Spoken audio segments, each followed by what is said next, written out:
Steelworks issue 1, written by Michael Dorn, Worf from Star Trek, and art by Sami Basri. So, yeah, this obviously was announced a while ago and CD'd in like the I think Action 1050 or whatever had like a little short that was kind of leading into it. But yeah, it's basically finally that tower that they were building, the Steelworks tower, has actually been fixed up since it got destroyed. And Steele's making his big grand speech, and the supers are all there to usher in this like new era. But obviously, because this is Steele's book now, it starts to expand to more of his life. So we see Lana watching on the TV, and we have a scene with her later where, you know, they seem to be engaged based on the ring. That's usually what that means, yeah. On the finger. And I thought it did some interesting world building where it showed you like some of these areas of Metropolis that are empty. Like, you know, there's like a park there's no kids in the swings and things like that. It's kind of making a point of saying, hey, like, not all of the city's great right now, and that's kind of what Steele's setting out to try and fix. He wants to make it better and safer in different ways. But the big thing that he's going for, though, is to set up infrastructure, and it sounds like he's literally installing shields on buildings so that when big things happen, the buildings don't get knocked down, which, sensible, given Metropolis, makes a lot of sense. But he's also building up to the idea that he wants to maybe suggest that the supers don't get involved as much or something. Like, you know, he certainly is suggesting that him and Nat don't steal up anymore. Because, well, like, he doesn't regret doing any of that. The idea is that, but that's only like a fix in the moment as opposed to actually fixing something from the ground up where you're removing all the potential for all the danger and things like that. Of course, I would throw in, yeah, but a lot of your threats come from like space that you have no control over. So yeah, those are not great. Yeah, worth keeping that in mind, I'd say, Steele. But yeah, I mean, before we get to the villain side of things, like I think this was decent enough. I think it set the tone for what he's trying to do. It tying all the characters together by showing them all listen to his speech on TV, I think, was a nice way of like connecting it all, making it all feel like part of one world. It's a tried and true method. Even the villain that's getting introduced is listening to it early on. So I think the craft as a comic is solid enough. This is where I disagree. I think conceptually, nice ideas. I like what it's doing. In terms of the craft, I couldn't finish the issue. I got about 2/3 through, and it was just so much dialogue, so much text and walls of it. Like, I got to, it was just after, it was basically the end of the scene. It's after he's talking with Natasha. There's a scene after that. I got to about there. I think it was with Lana. Sure. It was just pages and pages where I just felt like so much dialogue, like, and every speech bubble was huge. And I was like, I can't read it anymore. I don't think it's that bad. I mean, I was skimming through the pages, and yeah, there's maybe 1 or 2 pages. Like, I get false insecurity. There's a few pages in a row where I'm like, this isn't so bad, and then I get a page which is just wall of text, and that happened like 3 or 4 times. And I just kind of got sick of it. There's that 2-page spread page where he's talking to Natasha, where there's a lot of bubbles, and I can sort of agree with that page. But it's not even necessarily just the amount of bubbles; it's the size of them as well. Like, even early on when I think I was watching the TV, there's a lot like dense bubbles on that one. Obviously, there is that 2-page spread that is huge. It's the one he's with Lana just after that scene. This is the one that tapped me out, where it's that middle third panel where it's just all just like there's like 6 bubbles and all of them are quite big bubbles. And I was just like, this is so much dialogue. I don't think it's that bad. I think it's infrequent enough that it didn't really stick out too much to me. It was a lot for me reading. Maybe it was a combination of reading this alongside a lot of other issues at the same time to catch up with everything. But it felt like I was reading a lot in this issue, and it felt like it was really slow going. It's the sort of thing where if the whole issue is like that, I can see, like, I can have a problem with that. But because it is only 3 or 4 pages out of the whole book, and there's a lot of pages where it is mostly quiet, where it's like the villain that's been introduced is walking around, and there's not really a lot of being said on those pages or whatever until he meets some other villain that's going to do some experiment on him to turn him into a super villain, which seems to be what's happening at the end. Basically, the villain's like, he's going to give out all this free energy to the city, but that doesn't really work for all the energy companies, so we have to take care of Steel, and that seems to be the motivation.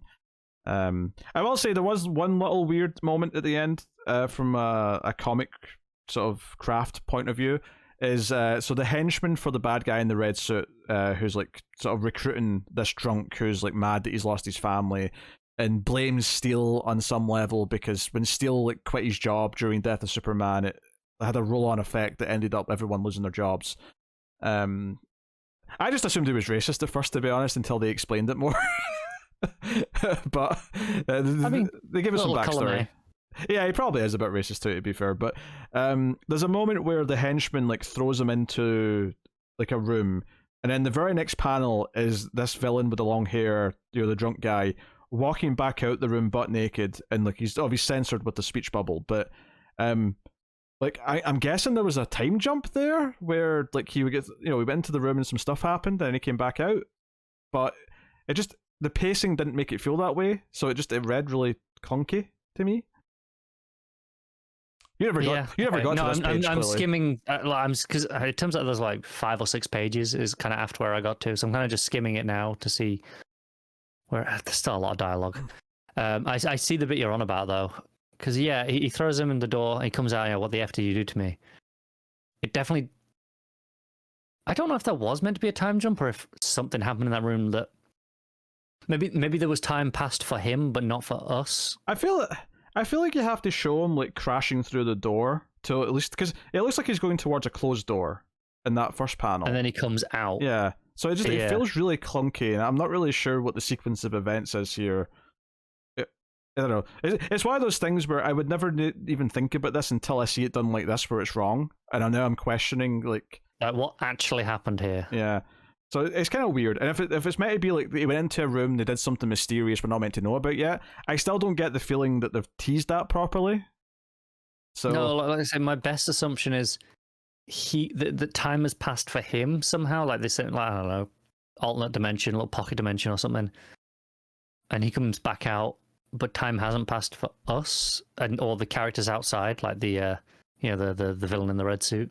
Yeah, I think the ending. I'm not sure on that. The ending's probably the biggest negative I have for the book, is between that like weird kerfuffle and just the last couple pages, which is this guy seemingly showing up at Steelworks and the alarm going off. Like the cliffhangers, like Natasha in her suit on the ground floor just being like, okay, let's take care of this threat, and it's just like to be continued. I thought it felt like a really weak cliffhanger, because I thought up until that point, I thought building this guy who's angry and drunk, has some kind of vendetta against John Henry, and then this like rich guy in a red suit recruits him. I'm like, okay, you're building up some what feels like a new villain. I mean, maybe this is taken from somewhere, but it's doing a good job at least of like establishing someone who feels new to me. And then Steele's speech being this like sort of connective tissue that links everyone else together early on, and then setting up his relationship with Lana. I thought all that stuff was solid. It's given me a supporting cast, which is nice to have, because Steele's usually a supporting character. It was nice to have a supporting cast for him. And Lana's a character I like as well, so it's a shame that we don't get to see her that much these days. So, yeah, like, I was enjoying all those beats. I think the art's just kind of typical OK House style, Yeah, I was just seeing their work be better, I feel like. But then, I think a lot of the times that I've seen the work, it's been in backups or anthologies. It's been like over like 10 pages. Basri feels like he would be the next replacement on Adventures of Superman John Kent, and it'd be a slight upgrade to the ones that have been on that already, but not like a huge upgrade. Definitely fits that style though. Yeah. It's very clean, a bit flat in places. There's again a problem I found with a lot of current house style artists at DC, a weird separation of layers between our characters and the backgrounds. It feels like they're not in a real place. Like it feels like there's like an extra like layer around them. It doesn't feel like they're actually in the scene. They're just kind of pasted on top. It's particularly bad on that double page, because if you look around Steel, there's like a white outline around him, and I know there's no actual background there, but it makes it feel even more unnatural because he's still casting a shadow. They're still, in theory, they're still in a room. There's still a light source. but that white background and like that white light, and it's not just around like the front, like that's where the light's hitting him because that's the direction of the shadow. It's round the back on the cape as well. It just adds to this separation effect. I think that page is a weird one to bring this up in just because it's kind of like... It is, but it's not the only one I see. On the very next page. No, I agree, but I'm just saying that because that page is like this sort of conceptual thing where basically the background's a bunch of flashbacks, it's like, well, it's not really there, so they should feel separate in that occasion. But there are other pages where like the guy with the red suit's talking to the long-haired drunk, and like their backgrounds feel like they're a different layer in Photoshop, and they feel like they've got like a blurry effect on it to make it look out of focus.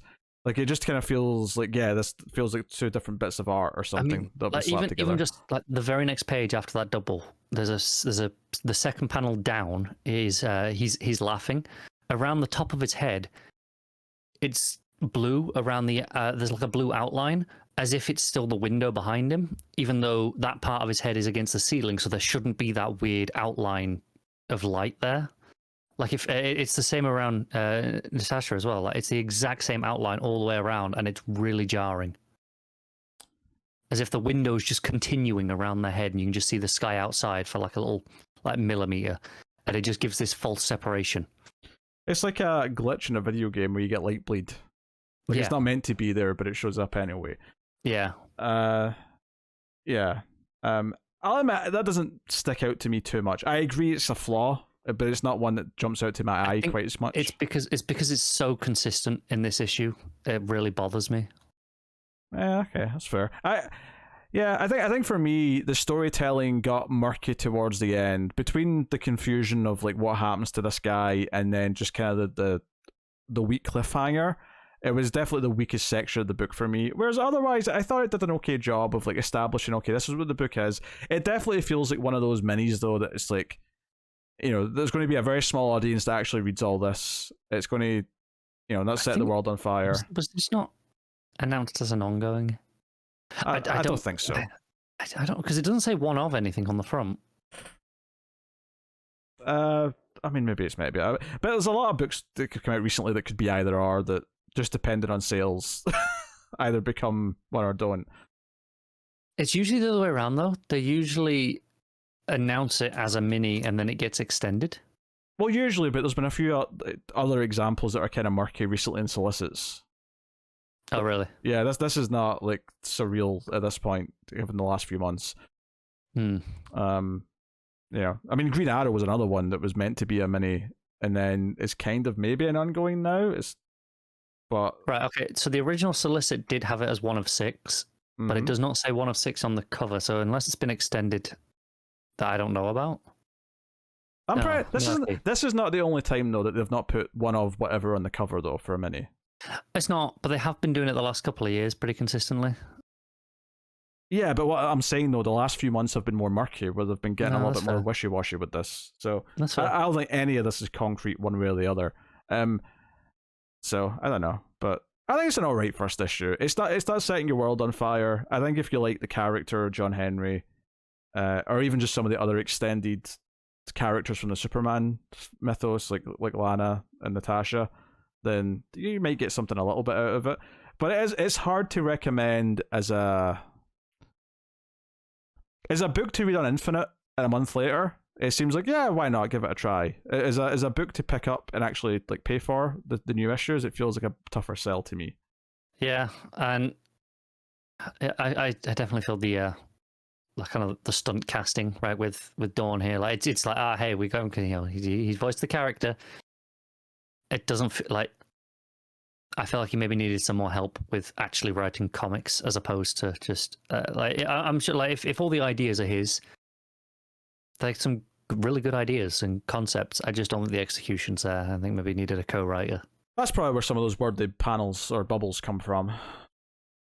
Yeah, it's probably something that he can see himself like saying these monologues, like, and giving them, and it being a compelling performance. Like he's, you know, maybe he's reading these out back to himself as like, you know, acting them out, because that's how he does things. But I don't think it reads that well. Yeah. Okay. All right. What are you giving Steelworks issue 1? I'm going to give it like a a 4 in that. I don't think it's not terrible. I couldn't finish it because of the dialogue, but it's not terrible conceptually. It's not the worst thing ever. But I don't really like it very much. Yeah, I think that's about. I think I'm at like a 6.5. I'd say. I think there's some good ideas. I think that it mostly reads well enough. Up until I think it falls apart a little bit in the last few pages, effectively. So yeah. Well, I'll see. I mean, I think there's a good chance I'll read issue 2, and I'll see if like how it holds up. It's the sort of thing though. I feel like a lot of these minis tend to have an okay issue 1, and then all of the problems like multiply Compound. when you get to issue 2. So I'll be curious to see if that happens with this one. But I'd say it's okay. It's okay. Some nice ideas.